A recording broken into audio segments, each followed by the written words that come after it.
விருச்சிக ராசி நேயர்களுக்கு இப்போது 2025ஆம் ஆண்டு குரு பயிற்சி ரிஷபத்திலேருந்து குரு பகவான் மிதுன ராசிக்கு வராரு. அதாவது உங்களுக்கு 8இல் குரு வரார், அஷ்டம குரு அப்படின்னும்போது நம்ம அதிகம் பயப்பட வேண்டிய அவசியம் இல்லை. என்ன அப்படின்னா, நேர்மையாக செயல்பட்டு நீங்கள் இருந்தீங்க அப்படின்னா அதுக்குண்டான பலன்கள் நல்லபடியாகவே கிடைக்கும். குலதெய்வ வழிபாடு மிக முக்கியமாக தேவைப்படுது. தொழிலில் ஓரளவு சீராகவே இருக்கும், எந்த இதுவும் இல்லை.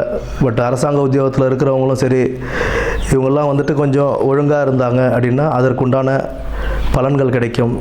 லஞ்சம் வாங்கிறது, போகிறது வர்றது, இந்த மாதிரி நேர்மைக்கு புறம்பாக இருக்கிறவங்களுக்கு உண்டான பலன்கள் கைமேலேயே கிடைக்கும் இந்த டைம்.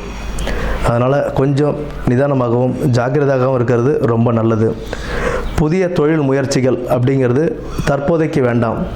புதிய தொழில் முயற்சிகள் அப்படின்றது வேண்டாம். 12ஆம் இடம், 2ஆம் இடம், 4ஆம் இடத்தை குரு பார்வை செய்கிறதுனால, இப்போ 12ஆம் இடத்தை பார்வை செய்கிறதுனால நமக்கு வெளிநாடு போகிறதுக்கு ட்ரை பண்ணுறவங்க எல்லாருக்குமே ஒரு நல்ல காலமாகவே அமையும்.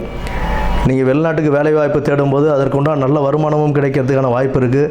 2ஆம் இடம் தனஸ்தானத்தையும் குரு பகவான் பார்க்கறதுனால நல்ல வருமானம் வரத்துக்கான வாய்ப்புகள் அதிகம் உண்டு. 4ஆம் இடத்தை பார்ப்பதனால் வீடு வாகன யோகங்கள் கிடைக்கிறதுக்கான வாய்ப்புகள் உண்டு. வீடு வாகன யோகங்கள் 8ஆம் இடத்துல குரு இருக்கிறதுனால நீங்கள் கரெக்டாக அந்த டாக்குமெண்ட்லாம் சரி பார்த்து, நம்ம டாக்குமெண்ட்லாம் கிளியராக சரி பார்த்துட்டு அதுக்கப்புறம் நீங்கள் வாங்குறதுன்றது நன்மையே தரும். வெளிநாட்டுக்கு வேலைக்கு போகணுன்னு ஆசைப்பட்டு வெளிநாட்டுக்கு தயார் பண்ணுறவங்க எல்லாம் காசு கொடுத்து போகாமல் அது எல்லாம் பர்ஃபெக்டாக இருக்கா என்னன்னு பார்த்துக்கிட்டு அதுக்கப்புறம் அதில் போகிறதுன்றது நன்மையை தயக்கும்.